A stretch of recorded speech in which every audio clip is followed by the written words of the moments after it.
so I saw this post, which table are you sitting at? And so here's gonna be all of them just so you guys can see what we're working with.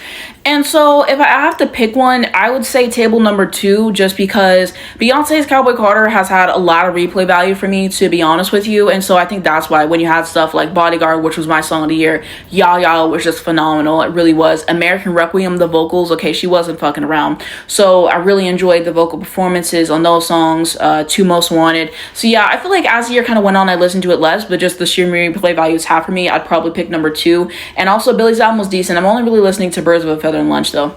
And then at 1, I liked Brad a lot. I really did. And so that's kind of why it made it difficult for me in a sense. But I didn't like Radical Optimism. I thought that that was awful. What is there to be optimistic about? This album is fucking ass. Like, what is there to be happy about? I'm sorry. The album was just not really giving in a big way. I didn't care for it. I thought that the singles were underwhelming. Like, she released Illusion and I'm supposed to be gagged. I'm so sorry. I knew the album was going to be awful then. She's talking about, I'm getting psychedelic. I'm doing something different. And it's the same fucking shit you've been doing on your last 2 albums. And on top of that, they were better than this one. They were better than this one. I'll take her debut over this. This was not a good album, and I've been saying that. Number 3, I liked Eternal Sunshine when you had stuff like the intro, which is very underrated. The Boy Is Mine is fabulous. Supernatural. I ascended. I really did. I love that record. Don't Want to Break Up Again. I like every song on the album. I like every song on the album. Even Ordinary Things Has Grown to Me, Imperfect for You, etc. So I like the album. Taylor Swift is a disappointment. I made a whole YouTube video on this. My channel, End of Stage is 25, so you guys can check that out. And I went track by track.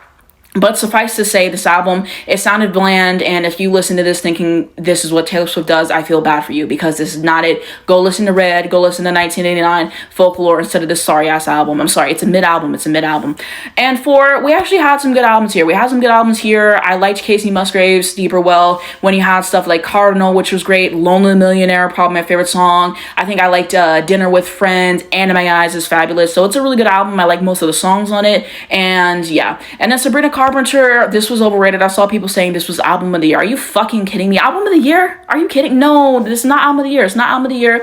And at a certain point, I think we have to be honest with ourselves when we get to album of the year conversation. If this was, a top 2-3 album of the year for you, I am judging. There was good stuff on here, like the singles, Espresso, Please, Please, Please. In terms of stuff that wasn't singles, I don't think Bedchem has been released as a single yet, but of course, love that. And then Juno. So there was some good stuff on here, but only about half the songs were good. A lot of the songwriting was mediocre and cringy. So yeah, final picks, I would say number 2, that's the one I'm going to go with. If I have to make a second pick, I'd probably say number 1 because I listen to Brad a lot.